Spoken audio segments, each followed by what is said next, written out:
The Emperor transforms into a human form and launches an attack on the first person he encounters. Just moments later, a mysterious figure appears in the sky, radiating a blue glow around him. This individual is Lincian from the sacred land of Teana. Long Xuanzun, who until recently considered herself unparalleled in skill, kneels before Master Lincian, pleading for him to save her and offering all the treasures of the Hidden Kingdom in return. Master Lincian accepts her offer. Cyan and the princess are enraged by the priestess's proclamation, telling her that she has no right to offer treasures that don't belong to her. They were intended for Master Lai. With a swift motion, the priestess brings the two women to their senses by slapping them both. The priestess retorts, stating that their ability to infiltrate the Hidden Kingdom means nothing and doesn't grant them the privilege to speak out. If Master Lai is so powerful, he should come and rescue them all. She has no intention of relinquishing the treasures. Meanwhile, Master Lincian concentrates a mass of energy on his fingertips. An ancient seal with inscriptions materializes before him. He channels the energy into the seal, causing it to expand in size and open a portal. Suddenly, a voice emerges from the portal, revealing the birth of a new monster. The next instant, an elderly man named Gu Chuo steps out.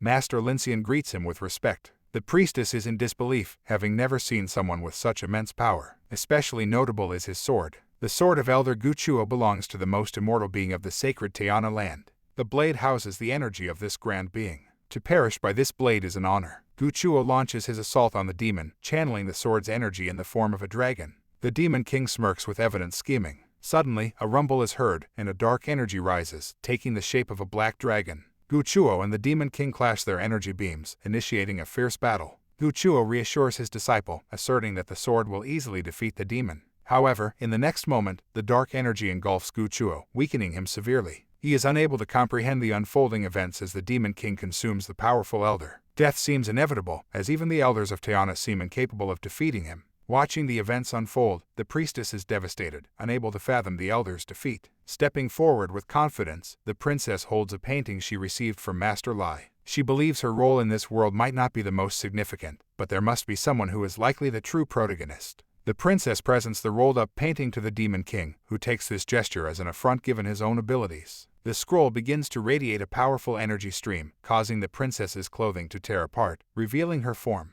With a defiant shout, she throws the scroll into the air, letting it unfurl. Rising into the sky, the scroll emits pillars of light that dispel the dark energy. From the scroll emerges a phoenix of immense energy, seemingly not of this world, given its sheer power. The Demon King, surprised and filled with resolve to win, decides to put everything on the line and unleash his most potent technique. Yet, moments later, he senses something amiss. The energy from the scroll starts drawing him into the painting, and in the end, he vanishes entirely. The clouds part, the sky returns to its azure shade, and the calamity that had befallen our heroes is resolved. Overwhelmed and enchanted, the princess looks around. King rushes over, praising her. Surely, Master Lai will reward them for their success. Elders from various clans, having witnessed the duel, now bow down to the princess, addressing her as a goddess. Even members of the sacred land of Teana pay their respects. Recalling her disdain for the princess, the high priestess regrets her past deeds. The scroll had defeated a mighty demon feared even by the Teana land members. For the Xuanzong sect, this isn't good. Suddenly, the high priestess falls to her knees, trying to atone for her mistakes before the princess. She begs forgiveness for herself and her sect. The princess turns to the priestess, asking in a confident voice if she realizes how close she came to ruining Elder Lai's plan and even dared to insult him. Master Lai could effortlessly obliterate her cultivation. A cold sweat runs down the priestess's back, and her eyes fill with dread. Manifesting a dagger from her energy, she commits harakiri, thanking the princess for her enlightenment. In the next scene, King and Princess Linger discover the treasure everyone has been avidly seeking. It turns out to be the supreme weapon of the Mahayana kingdom, belonging to Supreme Lai Huo. Rumor has it, it's crafted from a millennium-old tree and embodies the Tao of the Supreme's life. The girls are thrilled to have accomplished their mission and now seek to speak with Master Lai. The scene shifts to the imperial palace of Huo. The emperor reads a letter detailing the events at the mountain. His assistant suggests that this might be the very maid who killed his concubine and recommends seeking revenge. The emperor, with a strike on the table, silences her. Recognizing a force more powerful behind the scenes, he refuses to act impulsively. Sitting on his throne and realizing the gravity of the situation, he orders an invitation to be sent to Princess Linger, offering her the position of the next empress of the empire. High up in the mountains, Master Lai relaxed with a cat cradled in his arms. Princess Linger approached Master Lai, extending a scroll of a painting to him, expressing her gratitude for the painting he had gifted her earlier. Scratching his head in confusion, Lai couldn't fathom why she'd want to return a gift he'd given her. After all, to him, it was merely a piece of wood, something he sometimes used as firewood.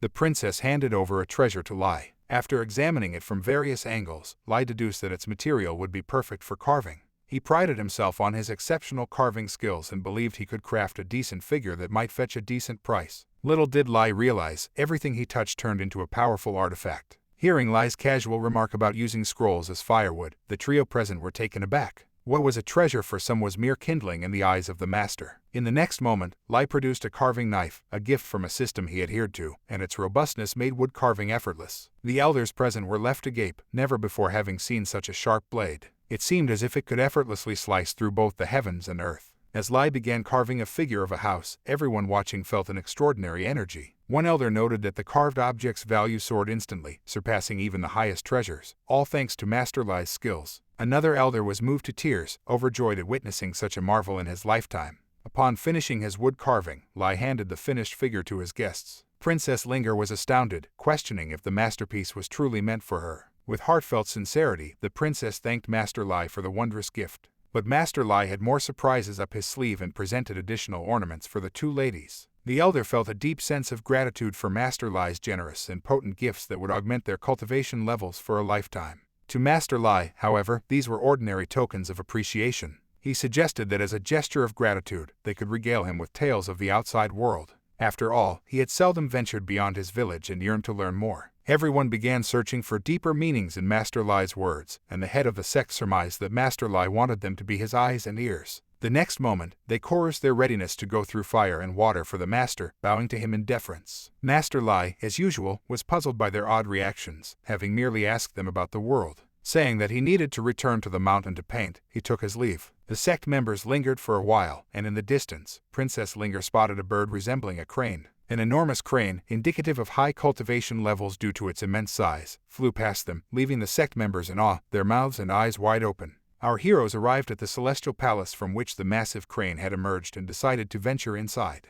Upon entering, they immediately felt the essence of Tao, the purest level of the land. The elder was pleased they had found this place, as a single day of practice here could save 100 years elsewhere. He wondered if Master Lai had intentionally gifted them this treasure to foster their growth and empower them to eventually aid the elder Lai. In the next scene, we see the princess, enveloped in a flame of energy, meditating. She noted that her Tao spiritual energy level had significantly increased in just a few days. Outside, an imperial knight was in search of Princess Linger, and he felt he had come to the right place. He shouted for the princess to reveal herself, claiming he was there on the emperor's orders. The squad tensed up, knowing the emperor's notorious reputation. The knight presented the emperor's decree, and as the squad emerged, they recognized him as the Golden Commander, a special member of the elite warrior brigade. The commander conveyed the emperor's order that the third princess was to be summoned to the capital, where she would be named heir to the throne. After some waiting, the commander questioned the princess's delay in acknowledging the order. The princess retorted, questioning the audacity of a mere palace guard speaking to her in such a tone, accusing him of arrogance. The commander responded that, despite her royal status, she had never been truly acknowledged since birth.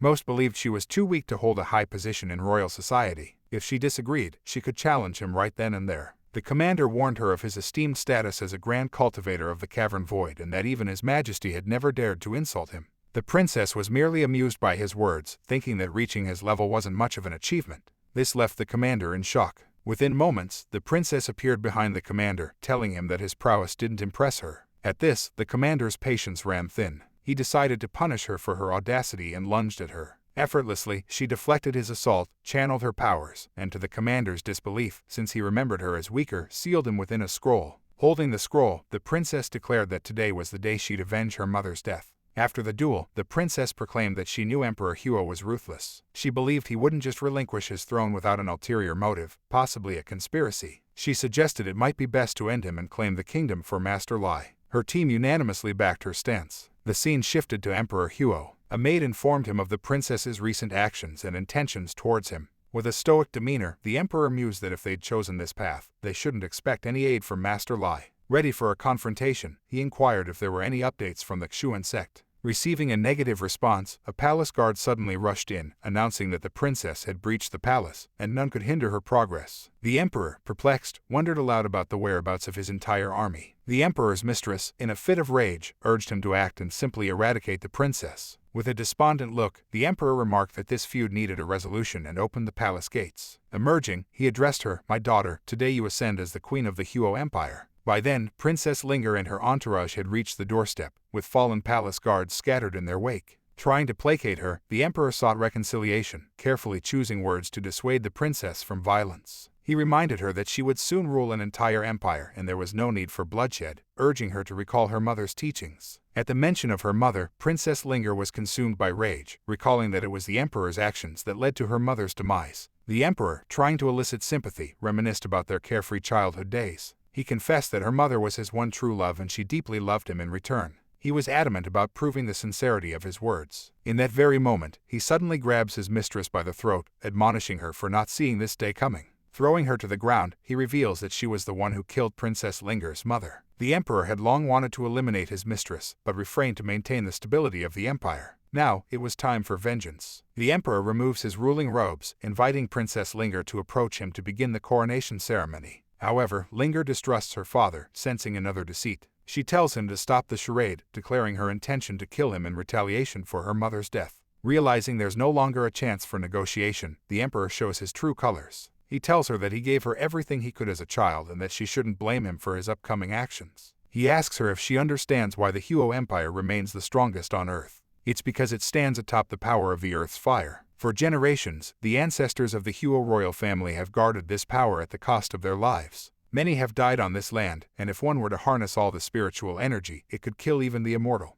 The emperor unleashes his power, standing atop a massive spirit beast resembling a dragon. He is the true fire dragon. He releases the dragon towards Princess Linger. In response, Linger throws a small wooden house, a gift carved by Master Lai, towards the dragon, severing the emperor's arm. The emperor is baffled, wondering what kind of magical weapon this is. Princess Linger strikes a majestic pose, drawing her scrolls. She proclaims these to be the primary rules of the new Huo Empire and seals her father within one of the scrolls. Time passes, and as Princess Linger settles into her new position, she is informed that 2 elders from the sacred lands have arrived. The elders introduce themselves, complimenting her beauty and strength. Besides the pleasantries, they directly express their desire to meet Master Lai, the one who gifted her the wooden carving. Their meeting with him is crucial as the survival of their kingdom depends on it. They've discovered that deep within Mount Kagli lies something that could alter all life on the mountain. This is why the demon lord was resurrected previously. Furthermore, 3 days ago, an emissary of the evil god descended on Mount Kagli with intentions to claim the artifact. The evil god once used Mount Kagli as his base, and this time, a catastrophe for the entire southern region and the kingdom of Xuan is looming. Therefore, they want to join forces to protect the kingdom. After hearing these words, the princess immediately recalls that Elder Lai had once sought to control the demons that resided on the mountain. Elder Lai's perception of the world surpassed that of ordinary humans. She informs the elders that she can arrange a meeting with Master Lai, but whether it goes as planned depends entirely on fate. The elders express their gratitude to the princess and depart. 2 days later, a ship with white wings is seen flying over the mountain. At its bow stand 2 young women, sensing an immense power in the air, as if an ancient dragon had awoken. One of the sisters notes that she had heard of a demon recently slain here using some kind of talismanic drawing.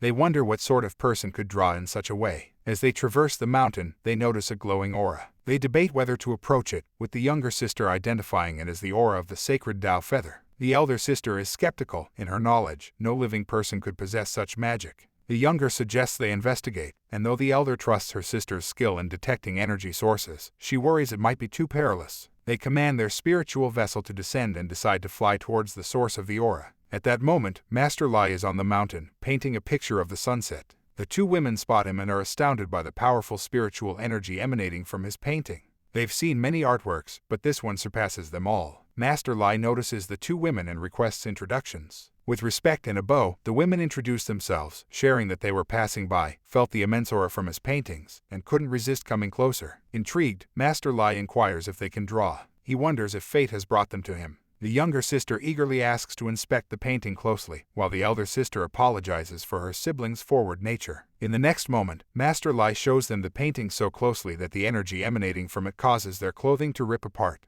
Moreover, their Tao level begins to increase rapidly. The elder sister deems the painting a blessing and wonders who this master is and from where he derives such power. Master Lai, pleased to have 2 beautiful admirers so suddenly, suggests they address each other informally. As dusk settles and the mountain becomes perilous at night, Master Lai offers to escort the ladies to a village for safety. The women are in shock, unable to believe the offer they've just received.